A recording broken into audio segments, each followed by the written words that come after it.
and gentlemen, let me welcome you at Chiani Beach Resort and at GPPF, the Greek Public Policy Forum. My name is Kiriakos Papadakis. I am a senior partner at the Decidendi consultant. It is with great pleasure that I am welcoming you at the second Annual Chania Forum organized by GPPF. Before we start, let me thank the team of Greek Public Policy Forum for bringing all these esteemed panelists together to discuss about Europe and the new challenges that have arisen following the biggest economic crisis since the World War II. We in the Decidendi consultants believe that the Great Recession, as the crisis of 2007 has been coined, has led to numerous vital questions, not only with regards to the key pillars of our economic and financial system, but also of our political system. The questions to be answered are very complicated, and demand a multidisciplinary set of skills, and thus we applaud the initiative of GPPF, bringing together academics from various backgrounds: economics, public policy, European law, political science, philosophy, together with market practitioners and decision makers from the political arena. We are eager to listen and participate to the discussions for the following 2 days, with the aim to understand whether the union of the 7% of the world's population, 25% of world GDP, and 50% of welfare spending, just to use a quote of Angela Merkel, is actually muddling through or breaking through. Welcome, and let's start the discussions. So good morning, everyone. Let me take this opportunity to thank you for coming to beautiful Chania and for accepting our invitation. I'm Nikitas, one of the members of the Greek Public Policy Forum team.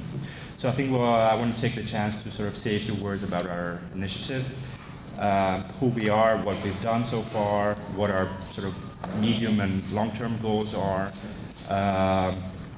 what are sort of the tools at our disposal, and what we are trying to achieve with this meeting. So now you can see the agenda. Actually, before I go into this, I think I want to take this opportunity to thank a number of people and organizations who were sort of critical in helping us put this event together.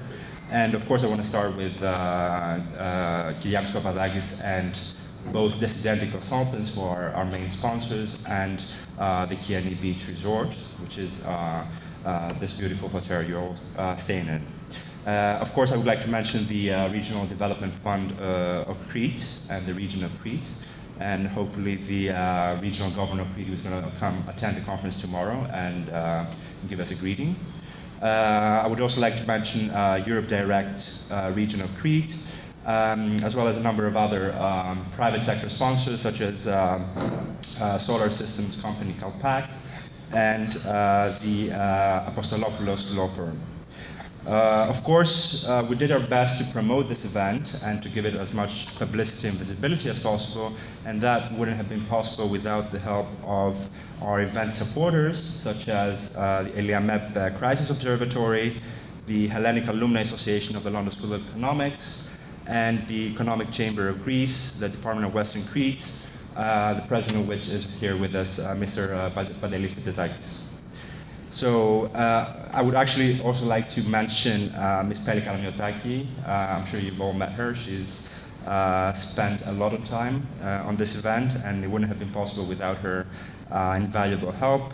And of course, Mr. Stavros Anaotakis, who is the regional governor, and Mr. Papadakis, the president of the Economic Chamber of Greece. So let me just give you sort of a brief kind of idea of what we've done so far and what we're trying to achieve. As you must know, most of us, we are basically a group of, academics, Greek academics from the younger generation. All of us are actually based in the UK. So we're trying to, we put this initiative together, which is basically of a very interdisciplinary nature. It is purely political in the original sense of the word politis. But it's exclusively non-partisan. We are not connected to any party or any sort of existing organization. So in a sense, we're trying to represent the more extroverted part of the society. and the part of the society that was not, that has been able to sort of view the situation from a certain type of academic distance, but has also been very much affected by what's going on in this country. Of course, we're very much motivated by this broader socio-economic and political crisis. There are many facets to this crisis, and it's hard to sort of look at one without thinking of the other in terms of isolating different facets of the crisis. And as a matter of fact, most of us, we're working on different types of projects and different things, but our sort of overall research agenda was actually refocused by the situation here in Greece. We're also trying to sort of place a bigger emphasis on this distinction between the ideas of policy and politics, which up to a certain degree have been indistinguishable in the Greek political scene. And it's actually characteristic of the fact that there is no linguistic distinction between the words politics and policy in the Greek language. In a sense, it's more of an Anglo-Saxon type of distinction, and I think this is something that we firmly believe in. This is a pretty a list of goals that we are trying to achieve with this conference and with our overall activity. First of all, we try to foster a very sort of evidence-based and sort of high-quality sort of discourse and dialogue, both on issues of Greek policy and Greek public affairs. But of course, we also want to monitor and sort of comment on the sort of current reform agenda that is being sort of that is currently under implementation in Greece, and as well as in other countries of the European South. We are very much firm believers in this interdisciplinary approach to public policy, and I think you are all kind of a testament, right, of this. The fact that we actually try to invite a cross section of people, both from academia, from the policy world, people who are actually from business entrepreneurs, and of course you also represent different regions and parts of Europe as well. So we actually try to strike a fine balance between the two, and I hope it's going to work out. Further on, this is just not one-off ad hoc event. Of course, we are looking to consolidate this network of experts in various policy areas, and we very much look forward to the continuation of our dialogue, both through online means and more meetings in the future. The title of our initiative is the Greek Public Policy Forum, but this doesn't mean that we don't care about the broader developments going on in Europe at the moment. And of course, we want to frame this multifaceted crisis in our country within a broader European perspective. We're trying to basically build bridges between Greece and Europe, and again, in that sense, we're trying to sort of represent a more extroverted part of our society. And clearly, to that end, we also were trying to establish links with similar initiatives in other countries, both of the European South, countries that are also plagued by similar types of policy issues and policy problems, and of course with similarly thinking people in the European North. Our tools, the tools at our disposal, are rather modest for the time being, just owing to the fact that we have we are basically working. This is a very part-time type of initiative. We all have jobs, as most of you actually do, and we would like to thank you for taking time away from your current activities. And our sort of funding means have also been rather modest for the time being, but that's something we are currently working on in terms of putting in some grant proposals.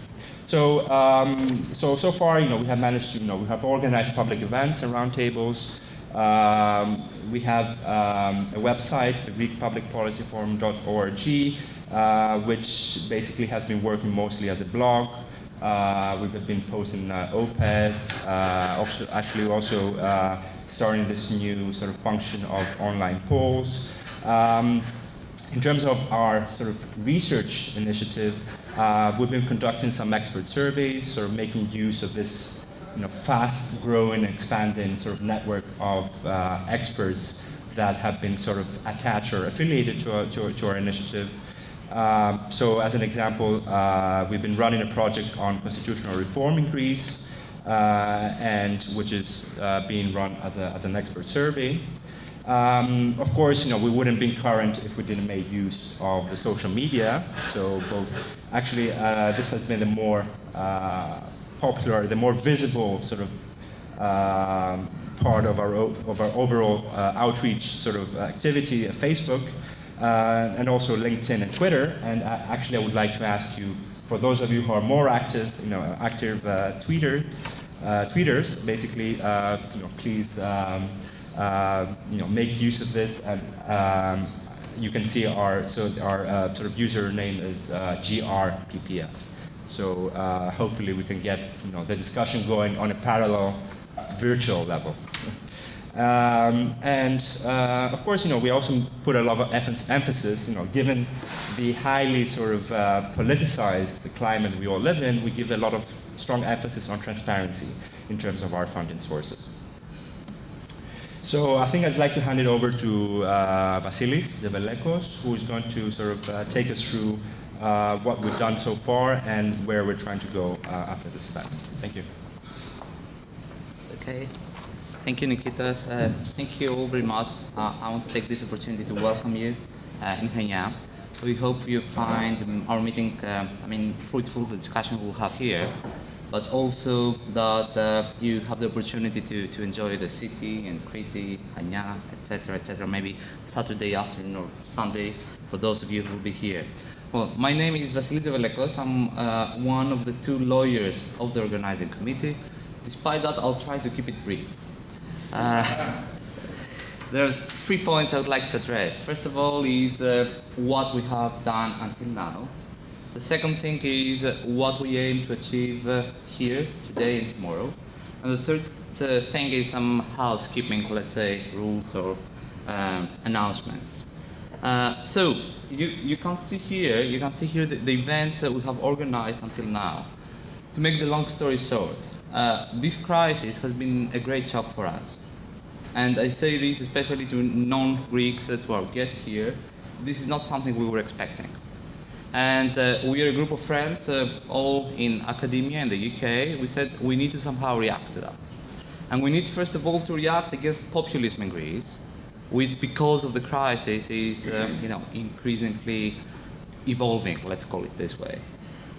So we organized this kind of informal meeting in Oxford. Many Greeks, but also people from the UK, academia, outside academia. And we said, let's see what went wrong. And of course, we discussed Greece, but we also realized that the crisis, first of all, is not only economic, and second, that this is not Greek exceptionalism, that this has systemic roots, that this goes beyond Greece. And then we said, okay, let's take it from there and try to have a more comparative kind of approach. This was the second meeting at Nottingham. This is the time when the Papadakis and the Modi government took over from the democratically elected parties in both Greece and Italy. So we said, let's see the European dimension of the crisis, but let's also see how this is affecting democracy. The dilemma between technocracy and democracy, how markets are changing what we thought was already achieved in Greece, or in Europe more generally, which is democracy. And then one of the findings there was, of course, the rise of extremism. This led to a third forum meeting in Strasbourg in cooperation with the European Parliament, where we invited people and we tried to bring together both Council of Europe and the European Union, judges, lawyers, politicians, political scientists, and discuss extremism in Greece and in Europe, especially the alarming phenomenon of the Golden Dawn. And I'm sure you're aware of what happened in Greece 2 weeks ago with a person being killed, being actually slaughtered by a member, allegedly, of the Golden Dawn political party. but I'm also, I'm not sure, maybe you've heard that yesterday there was an attack against a newspaper here, a daily in Greece. Which, be it a populist one, it's still media, it's still press, it is still freedom of expression, it is still democracy. And then this is about the Chania Forum. We hope this is and this can be our flagship event. We organized the first meeting last year. The format was quite the same. Of course, thanks to the generosity of the Decidendi consultants and the hospitality of the Chiani Beach Resort. The idea was to discuss the three layers of the crisis: nation state, European dimension, but also global context. Europe as a global actor, as a global player, the challenges we are facing. And of course, this shows how these three levels are interacting and how deeply systemic are the roots of the problem. This brings me to what we hope we can do today and tomorrow.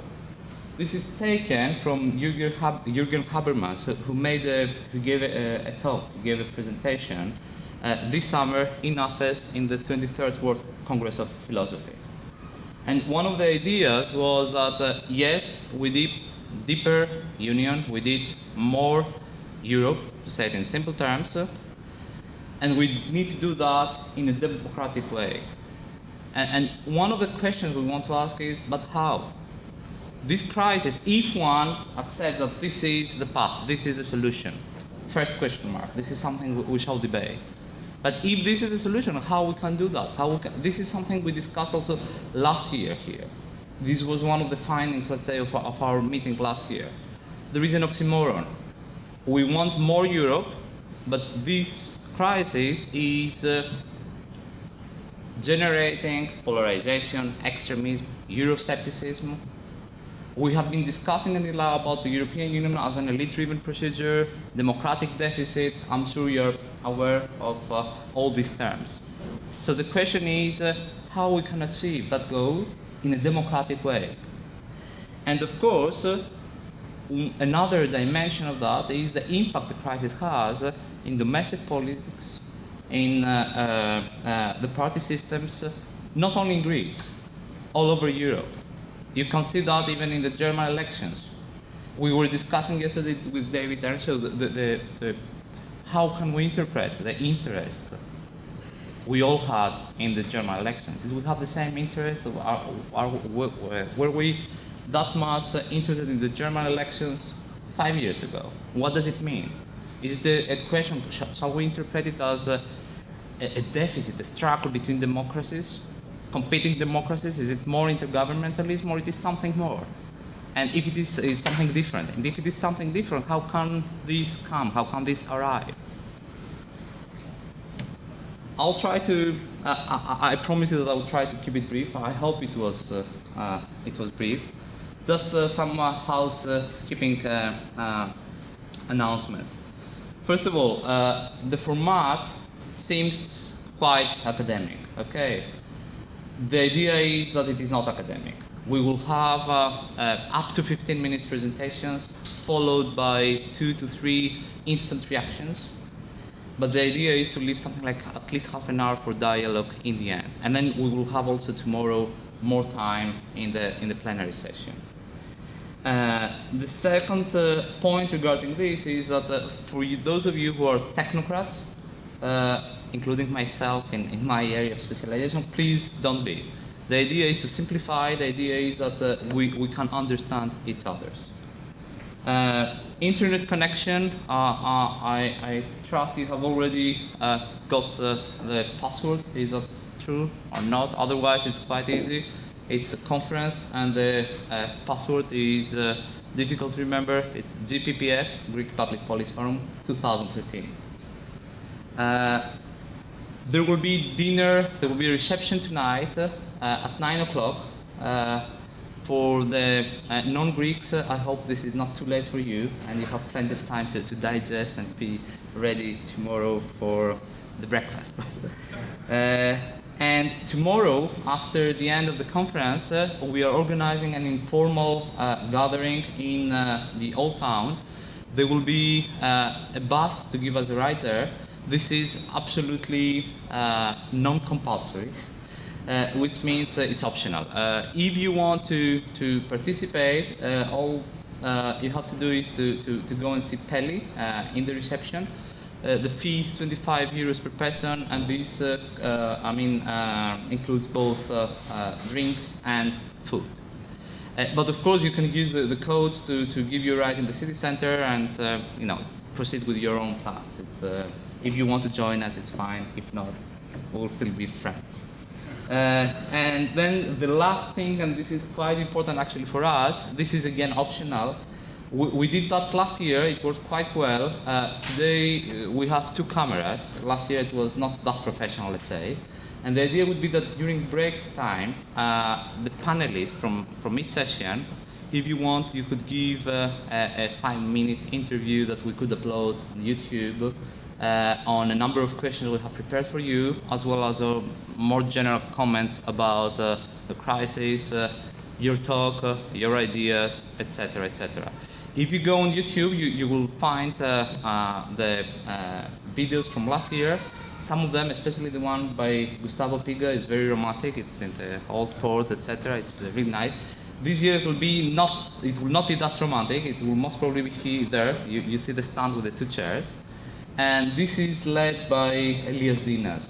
So if you can, please, the panelists, if you want, please make sure you find Elias, who will be waiting for you. So no lunch for you, no coffee, Elias. We'll be waiting for you with a camera if you want to talk for something like 5 minutes.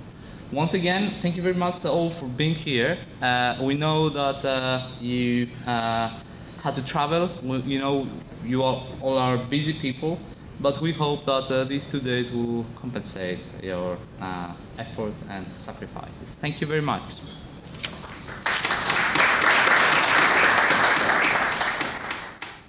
Good morning, everyone. My name is Ari Georgopoulos. I'm also one of the organizers. I'm the other lawyer in the organizing committee. Can we go around? I can't read the names. That's a brilliant question. That's something we will correct. During the break, we will configure tasks. No, I think I want to be of both. Yeah, The introduction and then. Yeah. I think this is a brilliant question, observation, and so yes, please. Yeah. So hello, welcome again to Greece. My name is Elias Dinas. I am one of the organizers of the Greek Public Policy Forum. I'm a political scientist. I work at the University of Nottingham. And I wish all of you have a fantastic and very productive weekend here in Kenya. Thank you. I'm Bob Henke. I teach political economy of Europe at the London School of Economics and Political Science. These are busy days, and I'll pass them.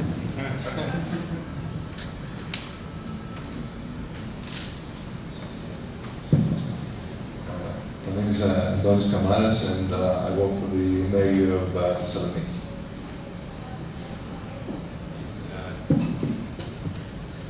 I'm Keith Stewart. I'm the Labour MP for Birmingham Edgbaston. I was born in Munich, and then I represent Neville Chamberlain's old seat. Good morning, I'm David Anshaw. I run a Brussels-based public affairs agency, and I teach about the European Parliament and the College of European Coach.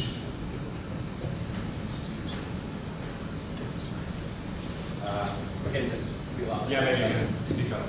So I'm Albert Sanchez. I'm senior lecturer in commercial law at the University of Leicester, which I will be joining on Tuesday. So I'm going to be taking over right now, and I'm very happy to be here with things to discuss. Good morning, I'm Antigone Ibaraki. I'm a professor of economics, feminist economics, basically. Teach at the University of Pantheon in Athens. And I'm also vice president of a small liberal party called Trust Action.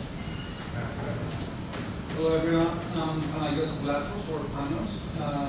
I'm a lawyer and a political scientist, and I'm a policymaker and currently involved in a series of NGO projects. I teach law and politics at South Paris. Hello to you all. I'm a recent graduate of International and European Studies of London University, and I just finished my internship with the permanent mission of Greece at the UN.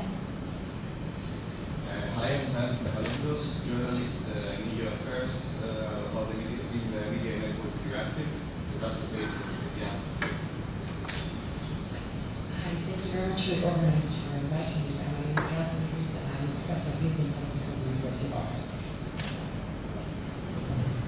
Hi, I'm Manuel Cabral. I'm from the University of Minho in the north of Portugal. I studied economics in the UK, and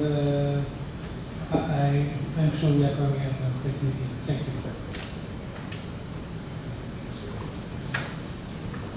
So yeah, I think you're here a lot, but thank you very much for inviting me. My name is Evan Solar. I'm a lecturer in experimental economics at the University of Birmingham. Thanks. Okay, right. So we can proceed then with our first panel. As Vassilis mentioned earlier on, I think the first panel touches really the issues that we discussed at the University of Nottingham when we introduced the discussion about competing paradigms in modern governance between democracy, the idea, the starting points, to a more realistic assessment of the great impacts that technocrats have, even within the democratic representative format, and of course the increasing impact of the markets themselves, that they have been globalized, and we have seen that the political process has not reached a similar level of globalization, if I can use this term. As a matter of very quick introduction, and to provoke perhaps a reaction from the panelists and the rest of the congregation here, I was on Tuesday at a meeting, at a hearing at the European courts in Luxembourg. Very interesting case of constitutional importance. It was the Commission, sort of a civil war, as it were. The Commission versus the Council. Now, I will not go into the details of the case, but I will make reference to a specific, what I think is a very interesting observation in the legal pleas of the Commission, yes, the pursuer in this particular case. So the Counsel for the Commission said that the decision that is under attack by the Commission, the decision of the Council of Ministers, is another demonstration, another paradigm of the creeping intergovernmentalism, yes, to the European project. So, I think we can start therefore our first panel discussion. As Vassilis said, normally the spiel is 15 minutes of introduction, up to 15 minutes of introduction, then we'll have an open discussion afterwards. Our first panelists, we are so privileged to have Professor Renaud Deus from Sciences Po in Paris, starting and setting up the scenes for us. Thank you very much. Good morning, everyone. I want to start by thanking the organizers for bringing us here. I think it's not only a pleasure because we get an opportunity to discover a beautiful part of Greece, but also it's of course a welcome opportunity to discuss problems which have been very nicely summarized, which are particularly acute in this country, of course, but according to me can be found in the rest of Europe to a different degree. So as both an academic but also as a citizen, I very much welcome the opportunity to address these issues. I will pick up your remark on intergovernmentalism right away, but I want to start from another observation, which is the following. If you want to discuss the issue of European democracy, of course, there are very many ways of doing so. You can do it a la Habermas, by discussing in broad terms what democracy may mean in a union of nation states, and how exactly you can hope to form a true European demos. I spare you that. You don't need a second Habermas, the first one is still alive and kicking. So I'd rather try and illustrate why I think what has been for some time a fairly abstract discussion is now becoming a very pressing question. I think, indeed, the tension between policies and politics, which has been mentioned in the introduction, has become so acute that the democratic problem can no longer be avoided.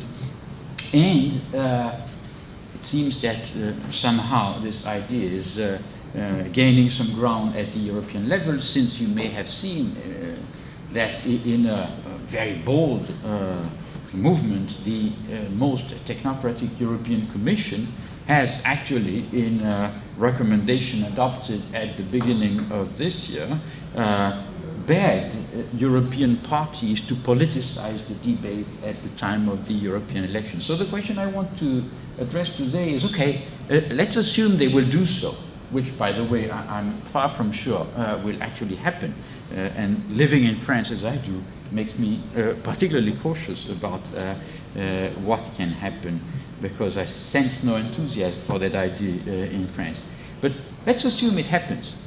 Will it really suffice to bring a positive response to the well-known democratic deficit problem? I'm really not sure. And let me try and explain very briefly why.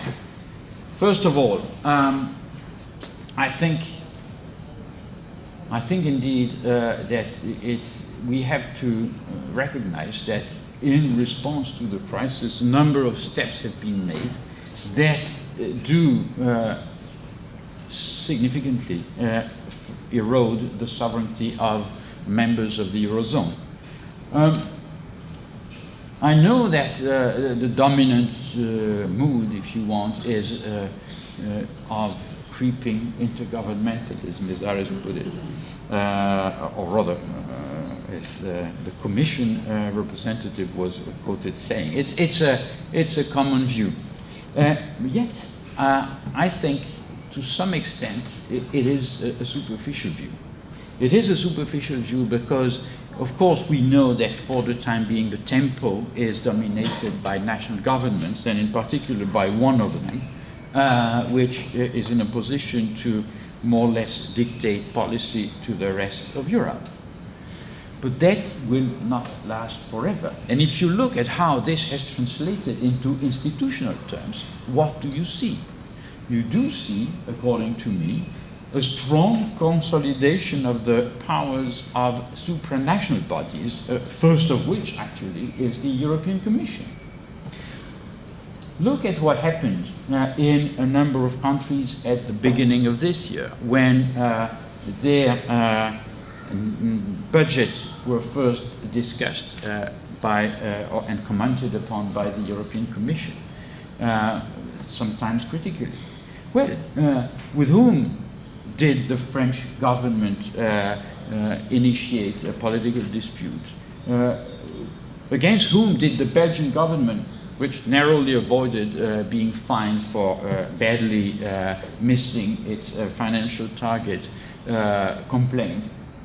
Against the European Commission, not against Mrs. Merkel, even though, of course, everybody knows that the European Commission follows a line which has been imposed by Merkel. Because basically, what has happened is that Merkel, knowing that she could not be seen exerting too much influence directly onto other countries, has decided to pass the buck to the European Commission and transform it once more into a kind of whipping agent which has now, according to the fiscal compact, the authority to punish states that do not comply with their commitments.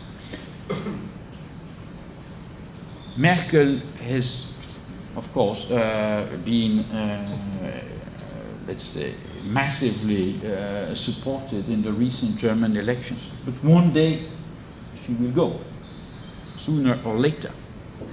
The Commission will remain as an institution. The fiscal compact will remain as a legal document. The discipline which Merkel has imposed on her European partners will remain with a different face. This is what I want to stress. And I could mention also the important role played in addressing the crisis by the ECB, the fact that if it were to Angela Merkel, not only the Commission and the ECB would have been strengthened, but also the European Court of Justice. It's only because of David Cameron, actually, that this was spared to the Eurozone, since it was not possible to insert a strong role for the Court of Justice and the fiscal compact. But you see what I'm aiming at, namely the fact that for the time being we see much of the nation states and the national leaders, rather, on the European scene. But at the end of the day, what will remain is more powers for Brussels and Luxembourg and Frankfurt, supranational institutions. If I were the only one to say so, you might say, who cares? The fact is that 10 days ago I discovered in a rather unknown French journal a very interesting interview by a distinguished gentleman who happened to say exactly the same thing. This gentleman is still, for the time being, the president in office of the European Council, Herman Van Rompuy. He said exactly what I just told you, namely, now you see the national leaders in 5 years' time, when the crisis will be over, what will remain is a completely different picture. So basically, that's my first part. What we see is more rules-based governance controlled by supranational institutions, which comes close to the good old community method, for those who want to translate it in this in those terms. Why is this problematic, with all due respect for Commission representatives? Because at the same time there is a second trend underway, which sees a consolidation of centrifugal forces in the domestic political system of a number of member countries.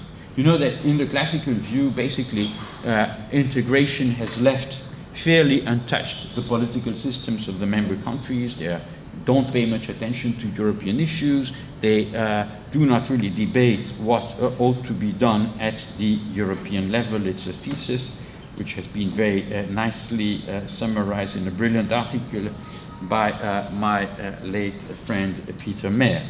I think this, of course, was true at the time Peter was writing it.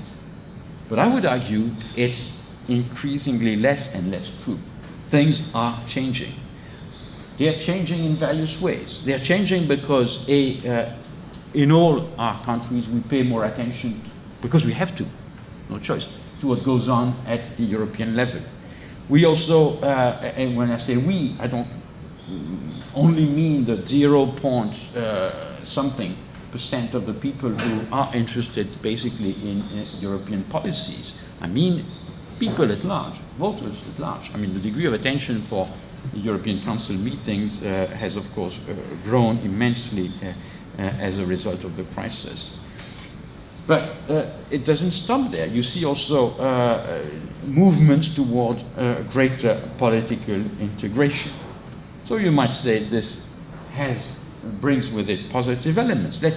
Just to illustrate what I'm saying, here I have data on discussions during the French presidential campaign of 2012, and percentages you see are the attention that goes to a given topic in the campaign materials of all candidates. What you see is that Europe features very prominently in the campaign materials of all the main candidates. Incidentally, you see that the candidate who speaks most about Europe happens to be Marine Le Pen, who does not speak of Europe to say how much she loves it, but on the contrary, how much she hates it. My point, however, is another one. How can you talk about the economy, as François Hollande did, without talking implicitly about Europe? How can you talk about immigration, as Marine Le Pen or Nicolas Sarkozy did on that occasion, without talking about Europe? If you add up all these numbers of not only the times they refer to their ideal organization of Europe, but also to those policies that are strongly Europeanized, where basically no member country can on its own decide the course that it tends to follow, you see that European integration is really a structural element in a campaign like the one that was that took place in France on that occasion. Now, I won't comment Greek politics, but it seemed to me that, at least from what I could read, at about the same time, much of the same happened in this country. That is to say that domestic elections were dominated by European issues. I would also stress that much of that took place earlier this year in Italy, as I'll try to show in a minute. But why is this a problem? I mean, if I were to stop here, I could say, well, here is democracy at work. It's taking shape. Habermas would be happy. People talk about what's going on in other countries. Yes, they do. But how do they? What do they say? This is where I'm getting a bit worried. This is where I'm getting worried, because if we have Europeanization, it's, I would argue, of a negative character. By which I mean, people, yes, talk about Europe, but those who talk most openly about Europe is to say how bad it is, how badly organized, how bad its policies are, and so on and so forth. Now, we're used to that because since there have been European elections, there have been Eurosceptic parties of various kinds.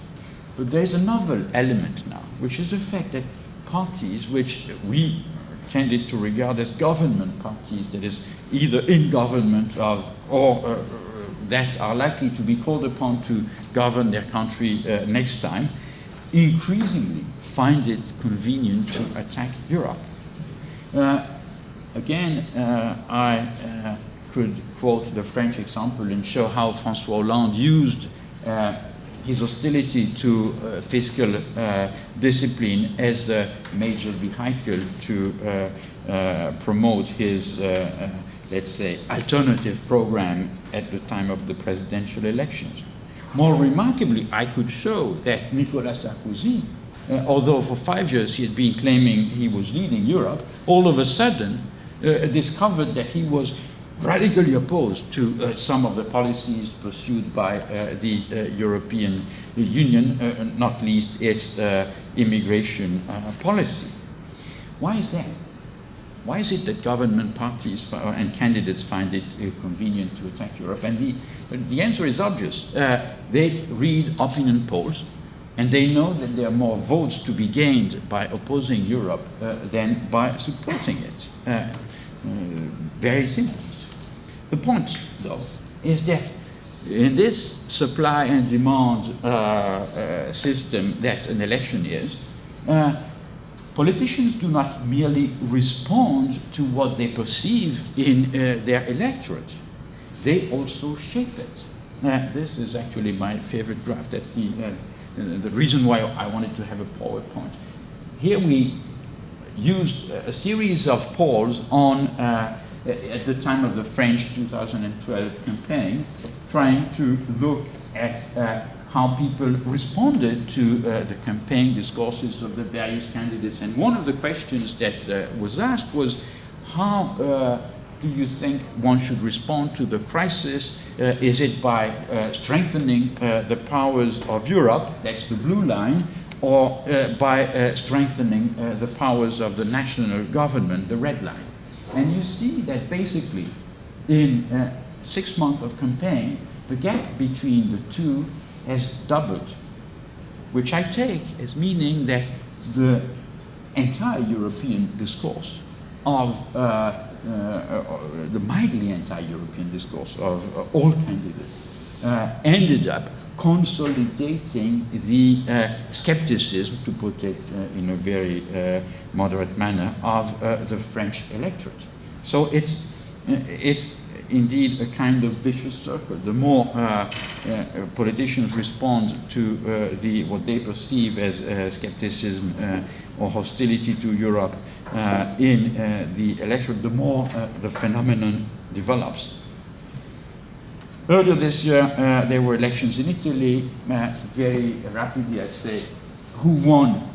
Well, it's hard to say when you see the mess that's currently taking place in Italy, but clearly what is known is that the two parties that fared best during the campaign were, on the one hand, Silvio Berlusconi's Popolo della Libertà. Voters from that group appear in blue here, and the Movimento 5 Stelle of Beppe Grillo's. Basically what this shows is that in reaction to any question you could think of that related to European integration, those who supported these movements were more skeptical, not to say anti-European, than the average Italian voter. So once more, Euroscepticism seems to have paid. What does this mean then in terms of the democratic deficit problem? It means two things. First of all, that yes, we have to learn how to look at European elections at domestic elections in a European light. How voters express themselves on the occasion of national elections about what is being done by the European authorities. And what you see is a growing tendency, at least in Southern Europe, towards an opposition line to the fiscal austerity imposed by Brussels. What you see is also a source of worry for me, which is a new form of opposition to Europe, which takes the form no longer of Brussels bashing, but of direct attacks on other countries. And of course the Merkel bashing that has been taking place in a number of Southern European countries is in that respect problematic. If you think of the very rationale for establishing the European Union as, doing away with the interstate tensions that had plagued the continent for over a century, what I fear is that with this polarization growing, we may end up having a kind of strong polarization within the EU between, on the one hand, AAA countries, which keep thinking that fiscal austerity is a good thing. See the triumph of Angela Merkel in the recent German elections, and the so-called Club Med countries, which are a bit less happy with some reason about what's going on. And in order not to be misunderstood, I want to make clear that for me, in that respect, France is clearly a Club Med country. So don't take this as a kind of sign of contempt on my side that I'm using this. You see very well that if you accept this vision of the problem, and I conclude with this, you see very well that the response that is promoted by the European authorities is a bit short. Okay, let's have parties nominate their candidates for the top office. Let's Martin Schulz compete with Jean-Claude Juncker or Donald Tusk, you name it. At the end of the day, what difference will it make? Because yes, you may end up, and there are a great number of ifs, by the way, but okay, assume it happens, you may end up with a commission president that will be indirectly legitimated by the European vote. Yes, fine. But what will he or she do, given the kind of powers the Commission now has at its disposal? Can he really respond to what the voters say? And I say, no, no way. No way, because the Commission is indeed not a government. It's not organized in order to respond to anything the voters may say. The kind of powers it has, the kind of powers the Union has in the first place, the kind of instruments it has, does not allow any kind of direct response to concerns that may be voiced by voters. The Commission simply does not have big enough political resources. Think of the size of the EU budget, which is why I end up with a simple statement, which is that if you want to go along that route of politicization, democratization that has been contemplated so far, it's not enough to have an indirect election of the Commission President. You must change the distribution of powers in the EU so that tomorrow an indirectly elected Commission can, at the end of the day, pursue policies that will really respond to the request of voters, which means a larger EU budget, different powers than those currently enjoyed by the European Commission. In other words, you can't have a European political system without another distribution of power at the EU level, which is, of course, putting the bar at a much, much higher level. And that's what I would say is problematic with this route that has been highlighted by the institutions so far. Thank you for your attention, and apologies for being a bit too long.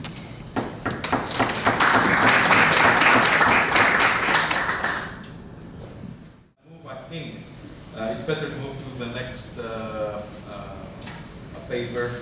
Then we will have, please keep your questions for the end of the session. We have with us Mr. David Earnshaw, who is CEO of Person Mastele, if I pronounce correctly. And of course, a great expert in the European politics at parliamentary level, and a visiting professor at the University at the College of Europe.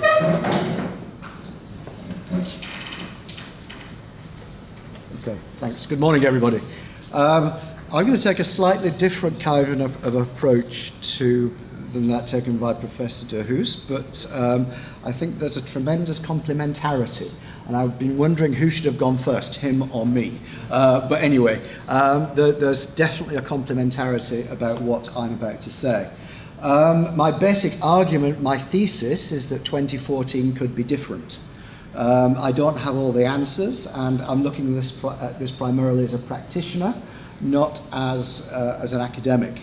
I'm going to take what we know about the events of next year and try and build a case that we're about to embark on a period of fundamental change which takes us in a more supranational direction.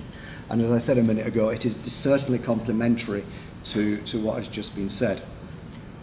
I'm going to look at the timeline for 2014, talk a little bit about positions, process and people. I call this a jigsaw puzzle. As you look at what is about to happen in the next 18 months, the more you look at it, the bigger the jigsaw puzzle becomes. I'm going to look at some other issues around that and then try and conclude. This is a bit of crystal ball gazing, and for that I apologise. I talked about these kind of issues with somebody else this week, and it was referred to as informed speculation. So I apologise for that. This is informed speculation to some extent. However, you will see where I'm going in a minute. This is how the next 16 months appear when you draw the picture, the timeline.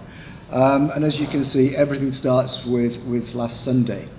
I think last Sunday's election was the beginning of this process of change. I was telling the story last night over dinner, and I think it's an interesting story that in my Brussels bubble, and I confess I live in that Brussels bubble, I organised an election night special last Sunday at my office. Now, in Britain, as Gisela knows, when you have an election, you sit and watch the television until 3 o'clock in the morning and probably get drunk and watch swingometers flow from side to side. In Germany, it's all over by 6 o'clock because of the efficiency of the German electoral system. However, I invited people to my office to have an election night on Sunday afternoon. And a number of people said to me, "Oh, David, nobody will be interested on a Sunday afternoon. Are you really sure you want to provide wine for people and German beer?" 200 young people, under the age of 40-ish, came to my office to watch the German election results. And by no means were they German. And I find this interesting, that there is such an interest in German politics in the Brussels bubble. I agree that wouldn't happen in Birmingham or in Stockport or in Athens, or it might happen in Athens actually. However, the German election kicks off that process of change, and I think the fascination with events in Germany, even today at the SPD Congress, I think is important for the future. In February 2014, by February 2014 or March 2014, the European political parties will nominate candidates for President of the European Commission. Admittedly, it is said there's a little bit of a reservation in the EPP. However, if one party does it, the rest will follow, and the Greens will certainly do it, and all indications are within the PES that the PES will do it. And I'll come back to the situation in the parties in a minute. But let's assume that by spring 2014, the political parties nominate a candidate to be the President of the European Commission. And then the European elections will be held 22nd to the 25th of May. My first big question is, what happens on the 26th of May? What happens on Monday morning at 10 o'clock? The best answer that one has to that question is that Herman Van Rompuy makes a phone call to the candidate of the party with the largest number of seats in the European Parliament. So now let's hypothesize that Viviane Reding is the EPP candidate and Martin Schulz is the PES candidate and Guy Verhofstadt is the Liberal candidate. Let's further hypothesize that Herman Van Rompuy calls Viviane Reding and she has, let's say, 230 seats and Martin Schulz has 225 seats. So Herman calls Viviane. I'm calling upon you to try and create a majority. However, 2 hours later, another call is made. Martin Schulz rings Herman Van Rompuy. And Martin Schulz says, "But Herman, you don't need to talk to Viviane anymore. I've had a discussion with Guy, and we've got the votes." This takes you into a process of coalition formation, which is exactly the same as we find in all of our member states, or certainly the vast majority of our member states. A process of coalition formation leading to an administration. We'll come to the details later, but Declaration 11 of the treaty basically calls upon the European Parliament and the President of the European Council to come together and create that process. So you see the beginnings of what would be called in a member state coalition formation. And then if you look further at my timeline, in June, for the whole of June, you have constituent meetings of European party groups. This is relevant because, of course, one of the things that will happen is that the party groups within the Parliament will change in size a little bit. Parties which are not, national parties which are not part of the PES and not part of the EPP will be attracted one way or another to the big groups. And so, for example, the Italian PD, it's not a member of the PES, but is a member of the S&D, for example. And so there will be some small changes in the number of members of the big groups. So those constituent meetings of party groups could actually be more important than they've ever been. And then on the 26th, 27th of June, the European Council will formally nominate a candidate to be the President of the European Commission. Now the big question is the automaticity of the process. One member state, the British, disagrees with the idea that there should be an automaticity of the process of nomination of a President of the European Commission and his or her nomination by the European Council, that a party choice shouldn't lead to a European Council nomination. However, I would put it to you that should European party families nominate an individual to be the president of the European Commission in the spring of 2014, should they do that, it becomes exceedingly difficult by the June European Council to betray the electorate and not to choose the person who has previously been nominated. Now, I know there's a long history of betrayal in European integration. However, I think it's very difficult for national leaders to betray the electorate 6 months after having made that choice, or 4 months after having made that choice. Once nominated, that nominee for President of the European Commission, of course, has to be elected by an absolute majority of the European Parliament, hence the second July plenary session of the 14th to the 17th of July in Brussels. And of course note the treaty that if that person doesn't secure an absolute majority of votes in the European Parliament, the European Council is required to nominate a new candidate. It is very clear a new candidate has to be nominated. So again, the model of a process of coalition formation is with which we are all familiar, because it's exactly what happens nationally applies very well in the new European institutions. And then, think September, think the first 2 weeks of September, confirmation hearings. Because the first thing that the new president has to do is pull together his or her team. Enter another problem. At what point does the new president, designate or elect, start to discuss with prime ministers who will be in his or her team? Will the new president, designate or elect, do it before his or her election or after his or her election? Now, I don't think anybody has the answer to this yet, and it's a fascinating little problem, because the president-elect or designate wants the support of some prime ministers and the lobbying of prime ministers of their MEPs, but equally doesn't want liabilities in his or her team like Buttiglione previously, for example. So at what point does, let's say, Martin Schulz, if it's a socialist president, at what point does Martin Schulz meet with David Cameron or with Francois Hollande, or with Merkel, assuming it's not Schulz, with Merkel, to discuss who's going to be in his or her administration from those member states? Before elected by the European Parliament, or after elected by the European Parliament? It's a conundrum which I don't think there's an answer to yet. However, moving on, the hearings will happen in September. October plenary session, the new Commission will be invested, and the new Commission enters office on the 1st of November.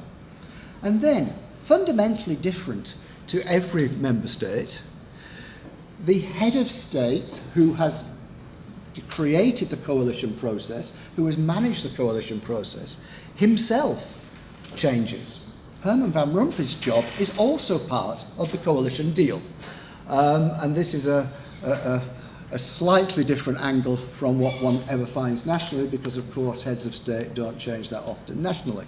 But Herman Van Rompuy's job is also part of the conundrum. So, moving on, you may well all be saying, well, this is not going to happen. Remember, the basic fundamental assumption is that political parties nominate candidates. Within the EPP, the party leaders are currently defining the profile of the candidate. And in November, the criteria will be agreed. The key question is whether the candidate for the EPP will be or have been a former Prime Minister.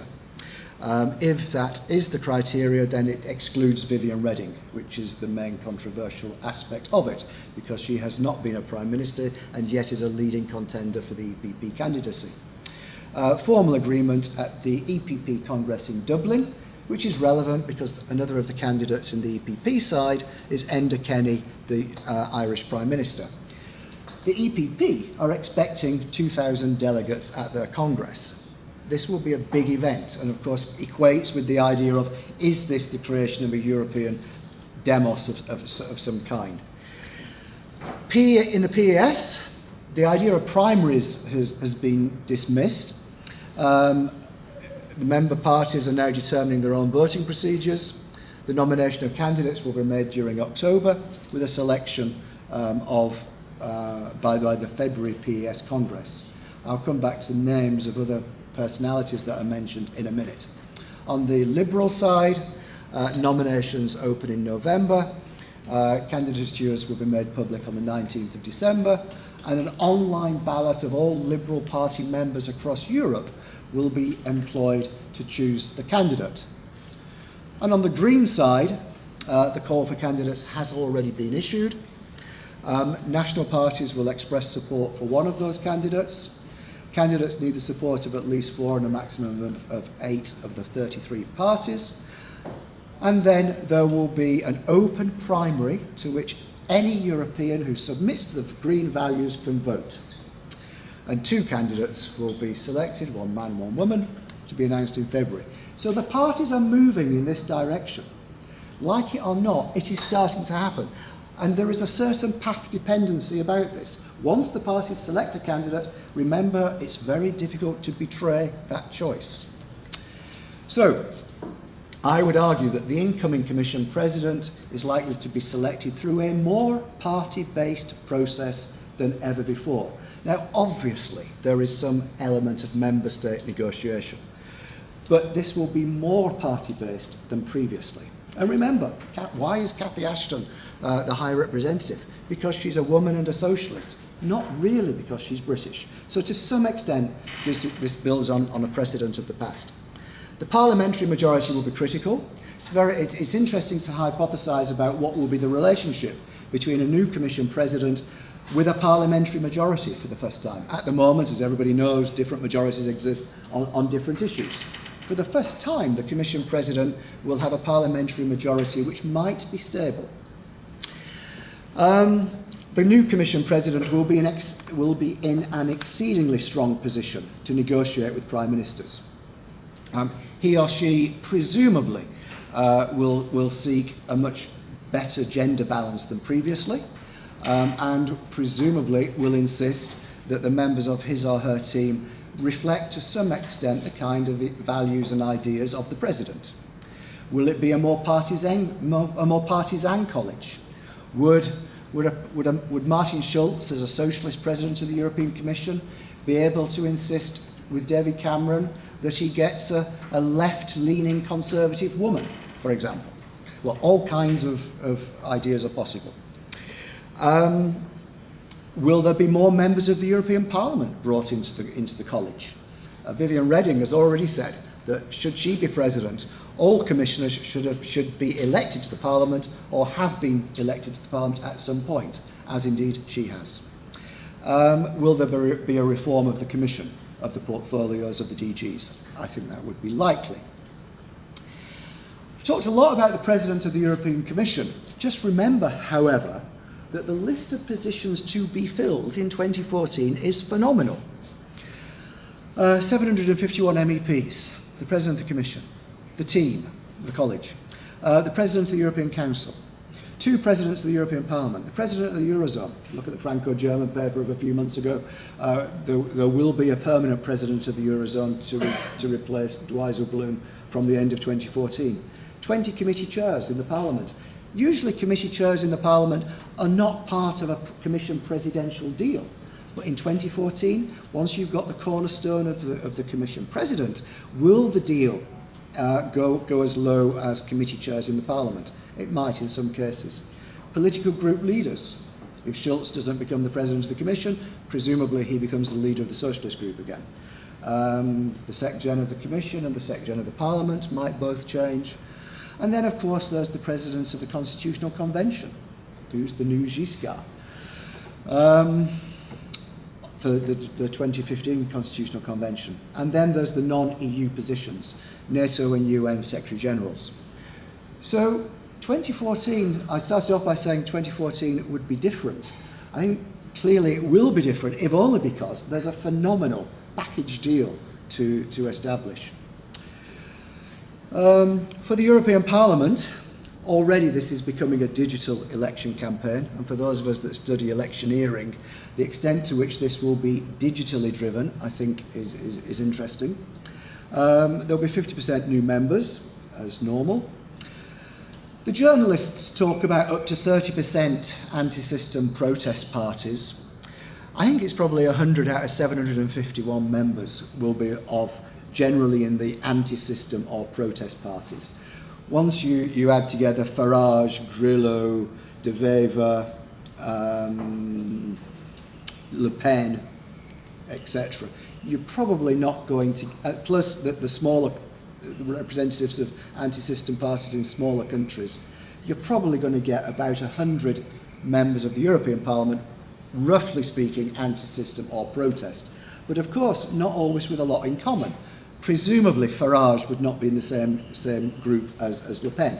So quite a collection of disconnected parties. I think the EPP and the S&D will be roughly equal, with 220, 230 seats each. The Liberals, of course, will reduce because of the loss in Germany and the loss in Britain. The Greens could come down a little bit too, as was also seen last weekend. The absolute majority in the Parliament will be very much more difficult to achieve. A grand coalition becomes very much more likely. The Commission majority, the presidential majority of the Commission President might be more stable. Committee chairs I've already mentioned. And group Secretary Generals will be minor positions in the jigsaw too. I don't need to go through what's in the treaty, I've done that. Some of the people, and then I'll start to conclude. It's worth looking just in brief at some of the names that are mentioned. I don't think it's any longer true, perhaps, that national politicians don't seek European office. If we look at the names that are mentioned, Viviane Reding, clearly a Luxembourg politician, Katainen, the Prime Minister of Finland, Reinfeldt is occasionally mentioned on the EPP side, Grybauskaitė, the current President of Lithuania, former Commissioner, now President, is mentioned on the EPP side, Barroso, and the front-runner, Enda Kenny, the current Prime Minister of Ireland. Are all the names that are mentioned in connection with the EPP candidacy for the President of the European Commission? On the Socialist side, Martin Schulz is clearly the leading candidate, but were Helle Thorning-Schmidt to throw her hat in the ring, she would be a very attractive candidate. Daughter-in-law of Neil Kinnock, for example. Zapatero, his name is sometimes mentioned, and Pascal Lamy, perhaps too old now, but nevertheless, were an acceptable face of socialism to be needed, or more acceptable than Martin Schulz, he would be clearly a candidate. And on the Liberal side, Guy Verhofstadt, a 7-year Prime Minister of Belgium, currently the leader of ALDE in the Parliament, or Anders Rasmussen for the Herman Van Rompuy replacement. National politicians, clearly. So to some extent, the national European is merging. I'll not go through the other names, but you're welcome to look at the other names of other potential position holders. Finally, last couple of ideas. There's already intense campaigning within the parties for positions on lists.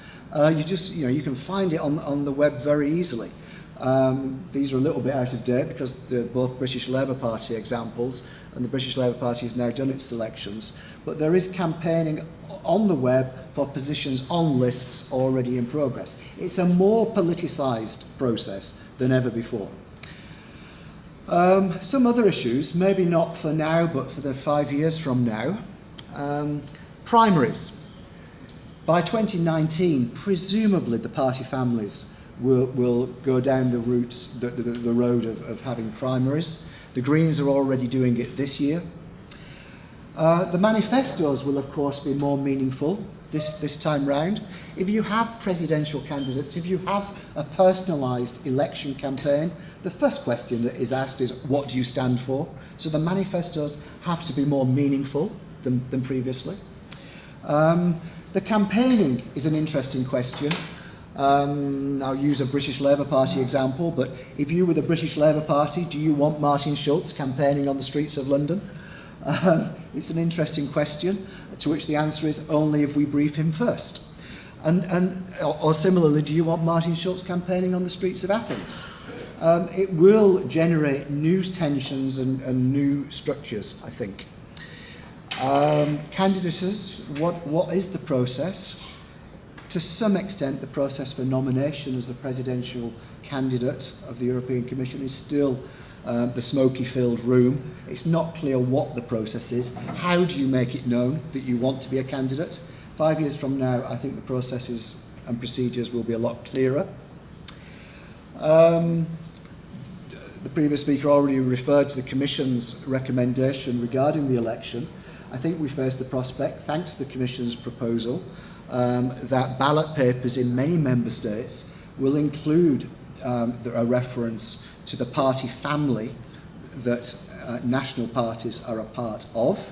Probably not in the United Kingdom, for example, but in other countries it will.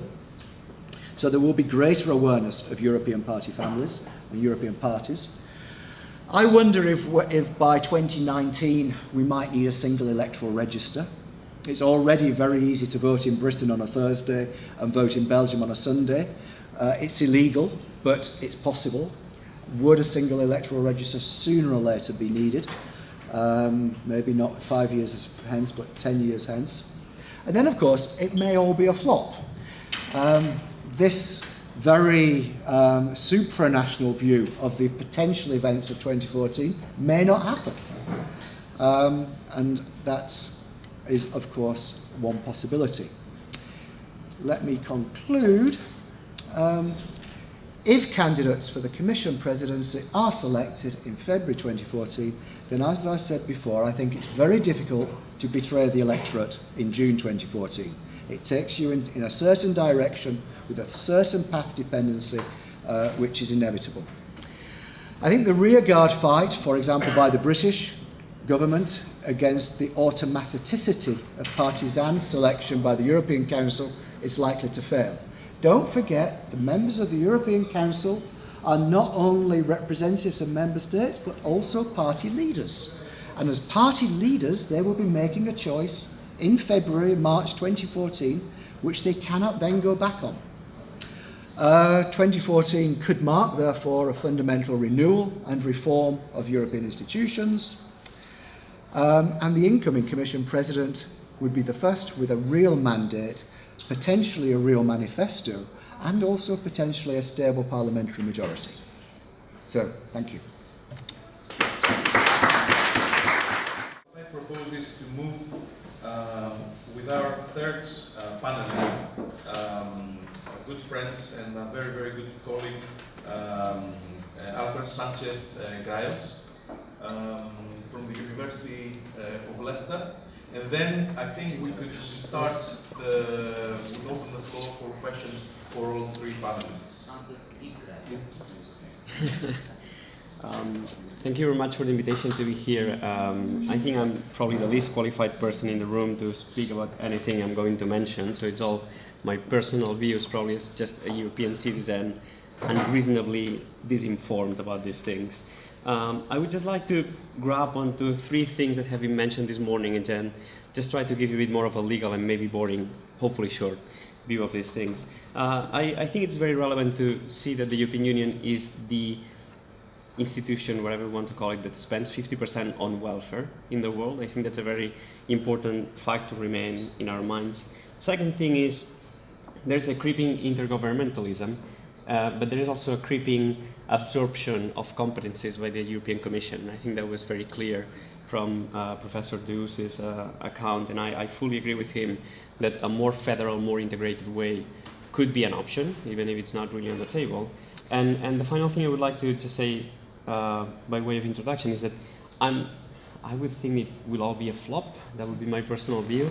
Also because I think that this is all very fancy and very institutionally complicated design, and we're looking at 18 months for any change.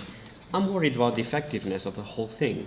And speaking as an EU lawyer, and more particularly someone specialized in competition and public procurement, which are highly technical areas, what I would say is, and please don't take any offense, everything we have been discussing so far is vastly irrelevant for the day-to-day of the European Union. And I will just take the example of the provision of public services to let you know my view of how the European Commission has basically taken over without asking anyone and imposed an agenda that is not democratically discussed and it's not open to anyone for feedback or input. I think it's in everybody's mind that the failed Constitution for Europe had a very strong approach to the provision of public services. It was felt that the welfare state is the most distinctive European trait that we have in our institutions. And even if that failed, it remained in the Treaty of Lisbon. And Article 14 of the Treaty of Lisbon basically says social services is something that the European institutions will only touch very lightly and within the remain of their competencies. And basically there was a distinction between economic and non-economic services. Non-economic services were fully for the member states to regulate. And with an emphasis in Protocol 26 that it's actually for the regional and local authorities to look at the public services we need and how we provide them, how we finance them. So we don't even want them to be centralized at national level. We want them to remain close to the citizen. This is the philosophy in the treaty. Well, my friends, this is not the reality. The European Commission has been passing lots and loads of soft law instruments which don't go to the European Parliament for any reading, which are not open to any public discussion. Sometimes they publish a green paper or a white paper, but they don't really take into account the feedback as far as I follow the legislative or quasi-legislative process. And basically, in the provision of services, as part of the fiscal package, but also as part of public procurement regulations and competition rules, when the member states are looking at more creative ways of financing and providing these services, the problem that they find is that they step into the very complicated area of economic law that they did not anticipate. They said, hey, I have legislative competence, I do whatever I want. So for instance, in the UK, they came up with this brilliant authority that said, we're going to create mutuals for everything.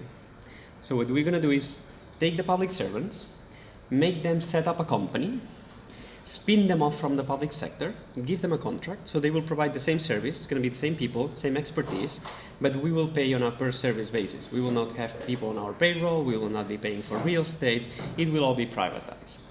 Well, the problem is, once you try and do this, you need to make sure that you are not preempting competition for the granting of the contract, you need to make sure you're giving a price for the assets that is reasonable, you have to make sure that the money that they will invest in setting up this mutual is somehow obtained in transparent way, so you're not giving state aid undercover to the public servants. So it's a very complicated process, and it's a process that has been so complicated that the UK basically had to spend most of its leverage in the negotiation of the new directives for public procurement, carving out a new Article 76A in the last draft, whereby they can ring fence the contracts for a specific type of company. So basically where they can directly award the contracts to these mutuals that they want to spin off. And this is the reality of what's going on. This is something that the European Commission is not very happy with. So what the European Commission has done is publish the so-called Almunia package in 2012, whereby there were new rules for the financing of public services and their tendering. And the European Commission already flagged that should the new rules give more leeway to the member states, they will be reviewing these rules once the new directives are approved. So the European Commission is clearly wanting to impose controls and market-based solutions on how the member states provide and finance public services, despite Article 14, despite Protocol number 26, despite any other more democratically created or more constitutionally oriented mechanism on the papers. So basically the only claim I want to make this morning, and I hope to be controversial, is that nothing really matters as long as we have a technocracy in the European Commission that can, by soft law means, impose its own agenda. Whether we agree with it or not, and I'm quite in favor of the European Commission's approach, but that's a different story. So basically I think we are facing a wake-up call. So we have a too complicated, transparent and pro-democratic system that is not actually being effective. So do we want to keep window dressing, or do we want to do something effective? And now it's for you experts to please give me some thoughts. Thank you. The identification of that particular practical issue, which is linked with the other discussions that we have already touched upon, because essentially, as you said, public services have to be paid somehow, particularly in in the Club Med countries. So the idea, then we have the treaty provision, but then we have the reality of the memoranda. Right, so I would like to open the floor for questions to all three panelists. I would like to ask you to keep your interventions and questions as short as possible to allow for wider participation. Who would like to begin? Yes. Yes, please. You have. Thanks. I have a first question response to Professor Borus and a small comment from you. I feel a bit worried when the problem is framed in terms of loss of national sovereignty. And I feel a bit worried because on the one hand, we're sort of riding the general feeling, which is, live it alone and we can do our housekeeping better without the supranational institutions. But on the other hand, when we talk about technocrats and the chair of the ECB, who actually saved the European project by simply stating that I'm going to give supply liquidity as much as it takes in order not for the whole ship to sink. And this we have presented as a way of showing that things are decided undemocratically. Of course, national sovereignty declines, but so will economic opportunities. It's impossible to have the economic opportunities of the euro without any of the binding constraints that go with it. And it's very pleasant for the ears of the electorate to denounce, politicians at the top level or technocrats, when in reality you need to say, okay, you can be as national sovereign as you like, but you cannot use German money, simply. And so we have to combine the question of national sovereignty with opportunities for growth. You can't have all the opportunities for growth and all the bailout without some mechanism overseeing that you don't get Greek statistics all over the place.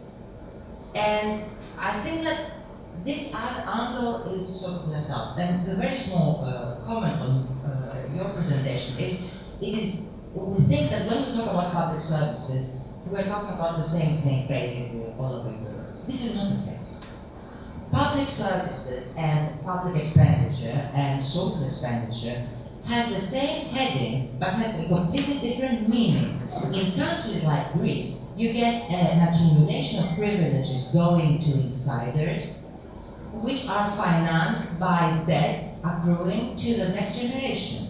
So it is not a big deal to dismantle this kind of thing. It would have been even better to put in its place something which looks more like social services, but it doesn't have the same kind of effect like dismantling a properly functioning place. Thank you very much. Responses or more questions? More questions? Yes, exactly. Thank you very much to the three presenters. I have three observations that I will share, and not really questions. The first is, I think that came on from Ms. Bruce's presentation on that there might be a quantitative shift in more politicization, and you were talking more about the EU. I think the major issues, that's been one element of it, but it's been a qualitative shift, that where the EU was slightly multi-dimensional before, now it's just plurality. You like it or you don't like it. And that's become, and that actually also not like in Europe, leaving the euro, all this rhetoric has become viable and has become an option to say. And that was for a long time not done. I'm Dutch. That was not done in the Dutch case. The largest party now, Kiriakos in polls, is saying that exactly. Then with regard to the feeding into the second presentation, you can feel already what I'm trying to say is I think it's a very positive Brussels read of what's going on domestically. Because what we have to realize is EP elections are domestic elections. First and foremost, because they're not European-wide or pan-wide elections. They're not. It's the question if we're going to agree on any kind of candidates. And in these domestic arenas, I think you're going to see about 30% of anti-EU rhetoric coming through and those like parties coming through, which is going to be very hard to govern anyway in the EP. And then the question is, Barroso is perhaps up for a third term. Many government officials wouldn't mind seeing that because he's kind of movable. He has his own agendas, but also is also someone who is not necessarily the Delors type of commissioner, if you will.